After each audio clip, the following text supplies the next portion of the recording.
एक समय की बात है जब भारत के इतिहास प्रतिष्ठित और महान राजाओं महाराजाओं से भर गया था। इस समय में ग्लूकोंडा के खानों से एक अनोखा चमकता हुआ पत्थर निकला, कोहिनूर डायमंड। ये 105 कैरेट का पत्थर इतना प्रसिद्ध था कि उसकी कहानी पूरे विश्व में मशहूर हो गई। कोहिनूर डायमंड का प्रथम मालिक था मुगल साम्राज्य के बादशाह हुमायूं। उसके बाद से यह पत्थर उनके बेटे शाहजहां के पास चला गया और फिर जब शाहजहां के समय के बादशाह औरंगजेब ने ताकत का सैतरा बनाया, कोहिनूर डायमंड उनके हवाले हो गया। लेकिन फिर आया अंग्रेजों का दौर। जब British east India company Bharat में अधिकार स्थापित करने में सफल हुई, तब कोहिनूर डायमंड उनके हाथ लग गया। और ऐसा हुआ जब महाराजा दुलीप सिंह पंजाब के महाराजा कोहिनूर डायमंड को अंग्रेजों को समर्पित करने के लिए मजबूर हुआ। इसके बाद से ही कोहिनूर डायमंड ब्रिटिश राज्य के राजाओं का ईंट का जवाब पत्थर बन गया। ये अनमोल पत्थर आगे चलकर क्वीन विक्टोरिया और फिर उसके उत्तराधिकारियों के पास पहुंचा और वहां से ये डायमंड ब्रिटिश क्राउन ज्वेल्स की एक अनमोल संपत्ति बन गया। लेकिन अब सवाल उठता है कि क्यों ब्रिटिश लोग कोहिनूर को भारत को वापस नहीं देना चाहते हैं।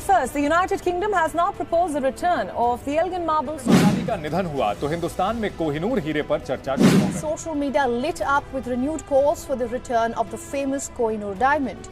इसका कारण है एक मिसाल की तरफ उनके नजरिया पर भी। उनका कहना है कि कोहिनूर डायमंड का इतिहास अंग्रेजों से जुड़ा हुआ है और वो उसका सम्मान करने के अधिकार में है। अंग्रेजों की दावा है कि वो कोहिनूर डायमंड को अपने देश में रखते हैं, जहां उनकी संस्कृति, इतिहास और विरासत का एक अहम हिस्सा बन गया है। उनका कहना है कि वो इस पत्थर का सम्मान करके इसे प्रदर्शित करते हैं, जो उनके लोगों के लिए बड़ी गर्व की बात है। ये कहानी एक सोच और प्रतिक्रिया की है, जिसमें भारत की मांग कोहिनूर डायमंड को वापस लेने की है, लेकिन ब्रिटिश लोग इसको अपने पास रखते हैं, अपने इतिहास और संस्कृति के एक महत्वपूर्ण हिस्सा समझकर। इस विषय पर मनमत है। कोई कहता है कि वापस लाओ, कोई कहता है कि वापस ना लो। एक और मुद्दा है जो सामने आता है, वो है क्या कोहिनूर डायमंड भारत में सुरक्षित रहेगा। कुछ लोग इस बात से चिंतित हैं कि भारत में कोहिनूर डायमंड की सुरक्षा और देखभाल हो पाएगी या नहीं, इसीलिए ब्रिटिश लोग इस बात को विशेष महत्व देते हैं। लेकिन सवाल उठता है, क्या यह सही है? क्या कोहिनूर डायमंड का असली घर भारत ही नहीं है? बहुत लोग इस मुद्दे पर विचार करते हैं और मानते हैं कि ये डायमंड भारत की प्रतिष्ठा और विरासत का प्रतीक है। भारत के लोग इस मुद्दे पर एकजुट होकर इस डायमंड की वापस मांगते हैं। उनका कहना है कि कोहिनूर डायमंड उनके राष्ट्रीय संपत्ति है, जिसका उन्हें अधिकार है। इस मुद्दे को लेकर भारत सरकार ने भी अंग्रेजों से मांग की है, लेकिन अभी तक कोई ठोस निर्णय नहीं हुआ है। इस तनाव भरे विषय पर विचार करने के बाद हम समझ सकते हैं कि कोहिनूर डायमंड का वापस भारत को मिलने एक बड़ा संबंध की जरूरत है। अंग्रेजों का नजरिया और भारत के लोगों का अधिकार दोनों को समझते हुए एक समझौता ढूंढना जरूरी है। सो गाइस, इस वीडियो में इतना ही। आपका क्या विचार है इस कोहिनूर डायमंड पे? हमें कमेंट करके जरूर बताइए। अगर आप ऐसे ही टॉपिक चाहते हैं तो इस वीडियो को लाइक एंड चैनल को सब्सक्राइब करना मत भूलिएगा। चलिए मिलते हैं नेक्स्ट वीडियो में।